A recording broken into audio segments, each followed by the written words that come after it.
The meeting was supposed to humiliate him. School board members sitting in judgment. Dr. James Mitchell standing before them like a defendant.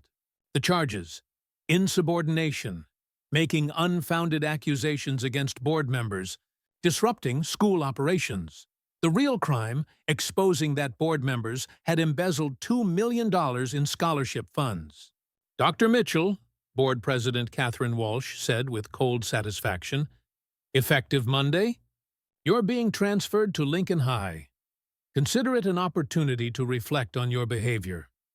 The other board members smiled.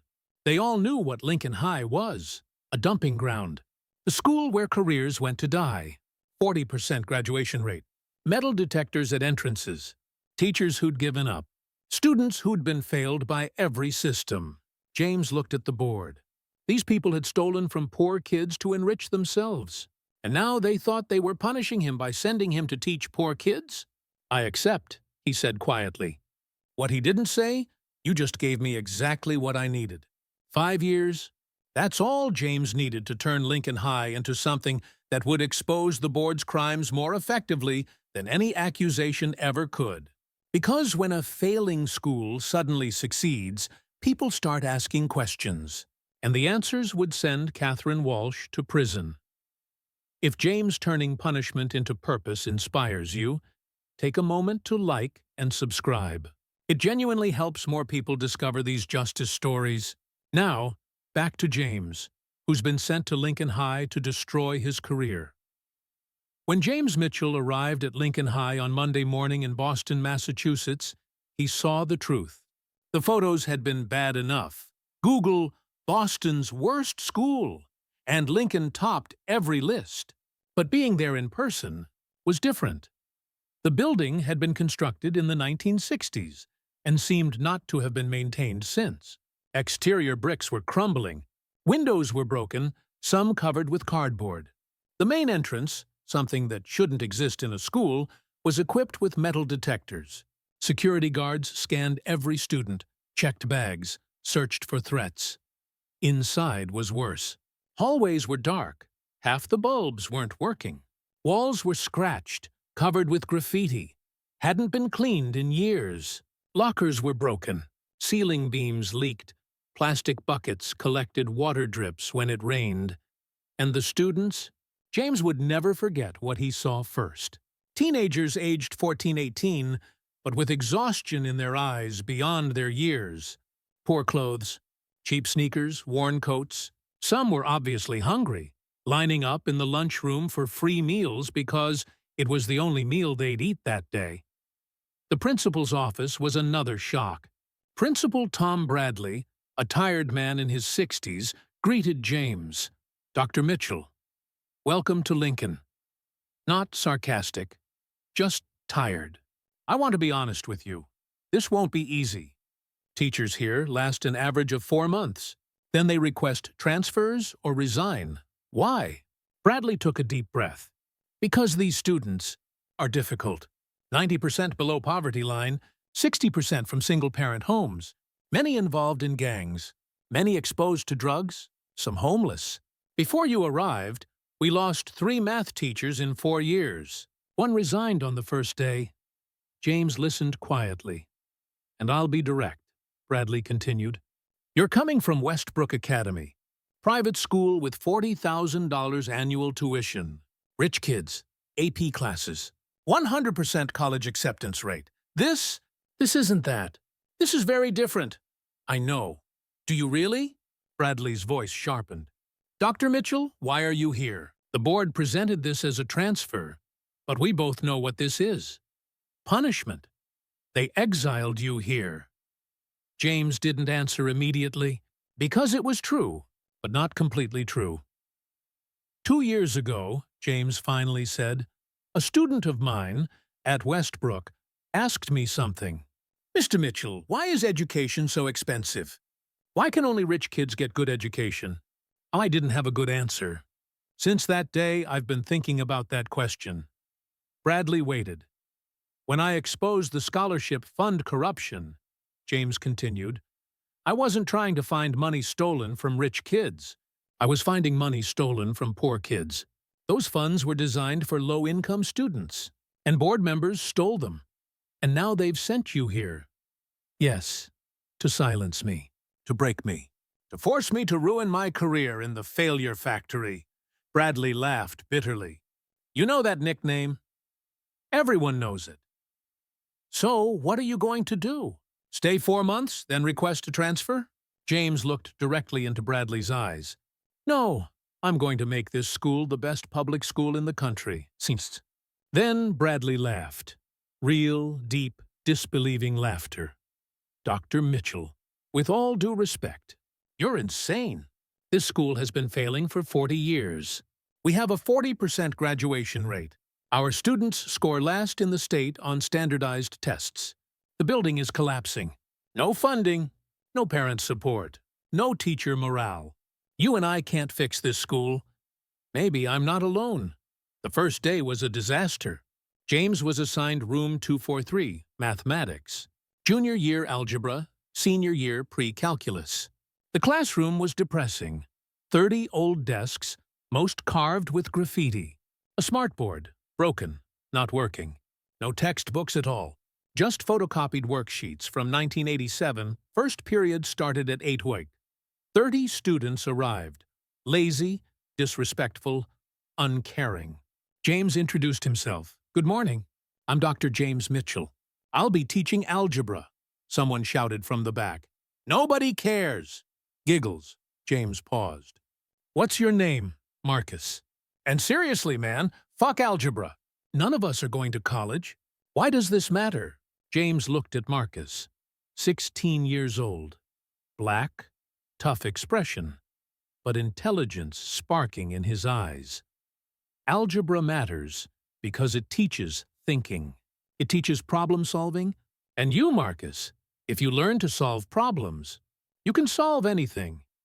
Yeah, whatever. Marcus turned away. The lesson continued. Chaotic. Uncontrollable. Students talked, used phones, some slept. James tried to teach, but nobody listened. At lunch, in the teacher's lounge, other teachers sympathized with James. First day, huh? Said Carla Martinez, English teacher.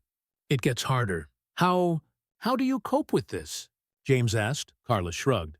We get half the class to pass. The rest, drop out. What else can we do? We could teach them. Silence. Then another teacher, Robert Chen, science, laughed. Dr. Mitchell, you're coming from Westbrook. Motivated students, supportive parents. Here, our students have no books at home. Parents work 2 jobs. Some are homeless. How can we teach our students? By trying. That night, James returned to his small apartment, a modest place in Boston, and researched. Lincoln High, 40 years of failure. But why? Funding. Public schools financed by property taxes. Lincoln was in Boston's poorest neighborhood. Low property values, low taxes, low funding.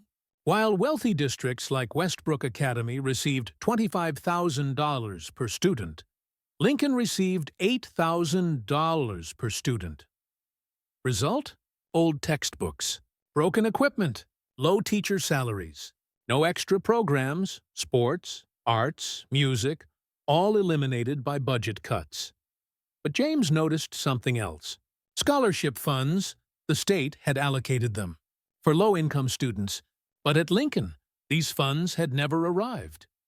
Where had they gone? James started digging, and the answer shocked him. Board members had redirected the funds. Administrative costs. But in reality, embezzlement. Katherine Walsh and her friends had stolen millions from poor children. And now James was at Lincoln, under the radar, silent, watching. Perfect, James said aloud to himself. Give me 5 years.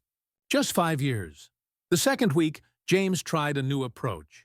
He entered class with no teaching materials. No math today, he said. Students were surprised. Today, you're going to tell me what you think about Lincoln High. Silence. Then a girl, Jasmine, 17, spoke. It's shit. Everyone knows. Failed school for failed kids. Why failed? Because nobody cares, Marcus interjected. Teachers stay here a few months, then try to leave.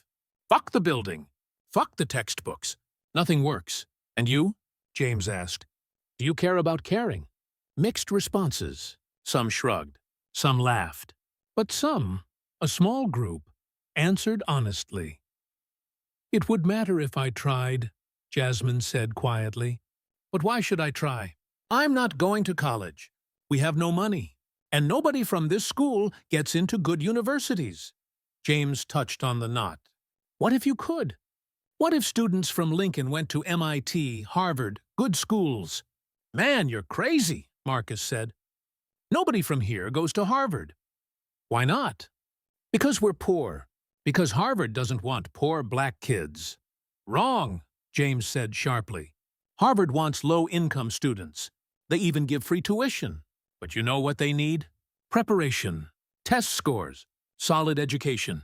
And right now, you're not getting that from this school. Silence. But what if, James continued, we changed it? What if we made this school into something real? How? Jasmine asked, now curious. Together. From that day, everything changed. James started arriving early, 6 a.m. He stayed during lunch. He stayed after school until 5 p.m. Extra help. Tutoring. For every student who cared. At first, only 5 students came. Marcus, Jasmine, and 3 friends. But James taught them real mathematics, Westbrook level. It was hard, hopeless, but possible. And slowly, word spread. Dr. Mitchell actually teaches Westbrook-level stuff. Maybe he really cares. Within 6 months, 20 students were coming to extra classes. Within a year, 50. James wasn't alone. Other teachers joined. Carla Martinez started teaching English. Robert Chen started teaching science. But funding was still disastrous. No textbooks, no equipment, broken buildings. James started spending his personal money. Bought textbooks, bought calculators, bought classroom supplies, thousands of dollars from his own salary, and slowly, very slowly, Lincoln High started to change. Second year, something remarkable happened. Test scores rose. Not much, but noticeable. Graduation rate went from 40% to 50%. Third year, more. 60% graduation. Test scores reached state average. Fourth year, Lincoln attracted national attention because that year, 5 students from Lincoln High were accepted to top universities. MIT, Stanford, Cornell. Low-income students with full scholarships. Marcus, the kid who said nobody cares, was accepted to MIT. Full scholarship. Engineering, Jasmine, the girl who said, why try, was accepted to Stanford. Full scholarship. Biology. The press caught the story. How did Boston's failure factory become a success story? And the 5th year, everything peaked. The U.S. Department of Education visited Lincoln High. The Secretary of Education came in person to present an award, Best Public School Transformation in America. 600 students, 50 staff, parents, press, everyone gathered in the gymnasium. And onto the stage walked James Mitchell, the man who'd been sent as punishment 5 years ago, sent to destroy his career. The Secretary of Education approached the microphone. 5 years ago, Lincoln High had a 40% graduation rate. Today, 85%. 5 years ago, no students went to 4-year universities. Today, 35 students to top schools with full scholarships. Standing ovation. But this transformation started with one person, Dr. James Mitchell, who wanted to teach here, even when sent as punishment, who spent his own money, who worked extra hours, who believed in these students. But the most important part of the speech came later, because Marcus stepped onto the stage. Now, 21, MIT junior year. My name is Marcus Thompson. 5 years ago, I told Dr. Mitchell, nobody cares. I was wrong. He cared. But you know why we needed him? Because our system didn't care. Silence. Dr. Mitchell was sent to Lincoln because he exposed school board corruption, because he said $2 million was stolen from poor kids. And to silence him, they sent him here, to the failure factory. Some people in the crowd shifted uncomfortably. But they didn't understand, Marcus continued. By sending Dr. Mitchell here, they gave him evidence. Because now everyone's asking, if Lincoln can succeed, without funding, without support, then what was the problem with failure? Lack of money? Or stolen money? Federal investigators were in the audience. They'd been investigating for 3 months. 1 week after the ceremony, Katherine Walsh and 4 board members were arrested. Charges: embezzlement, misuse of public funds, education fraud. The trial lasted 6 months. James testified as a witness. Dr. Mitchell, the lawyer asked, why did you accept going to Lincoln? You knew it was punishment. Because I knew the students deserved it, James said simply. Katherine Walsh stole from poor kids. By giving me the chance to serve those kids, she gave me the opportunity to prove what they deserved. The jury found Katherine Walsh guilty on all charges. 15 years federal prison. Other board members received similar sentences, and the stolen $2 million recovered, given to Lincoln High for new textbooks, technology, building repairs, teacher salaries. James Mitchell stayed at Lincoln High. But it wasn't punishment anymore. It was a choice. Because sometimes punishment becomes purpose. Sometimes exile becomes home. And sometimes a failure factory is just a place waiting for someone to care. James Mitchell cared, and everything changed. But the story had one more chapter. Because 3 years after the board members' convictions, something extraordinary happened that proved the transformation was permanent. Lincoln High held its graduation ceremony, class of 2028. 400 students, 350 graduating, 87% graduation rate, the highest in Boston public schools, and on stage, giving the commencement address, stood Marcus Thompson, now 24, MIT graduate with honors, accepted to PhD programs at 5 top universities. 8 years ago, Marcus began, his voice steady and strong. I sat in room 243 and told a teacher that nobody cared, that algebra didn't matter, that kids from Lincoln didn't go to Harvard. He paused, looking at the graduating seniors before him. I was wrong about everything, except one thing. Nobody cared. The system didn't care. The board didn't care. They stole from us, then sent us a teacher as punishment, hoping he'd fail like they wanted us to fail. In the audience, James Mitchell sat quietly, now 53, graying at the temples, still teaching at Lincoln. But Dr. Mitchell did something they didn't expect. He stayed, he cared, he spent his own money, his own time, his own life. On us. Kids the system had written off. Marcus's voice cracked with emotion. And because one person cared, 35 of us went to college on full scholarships. Because one person cared, Lincoln High went from worst to best. Because one person cared, we learned that failure factory wasn't about us. It was about the system that failed us. The crowd erupted. Graduates, families, teachers, all on their feet. Today, 12 members of this graduating class have full scholarships to 4-year universities. 20 more have partial scholarships.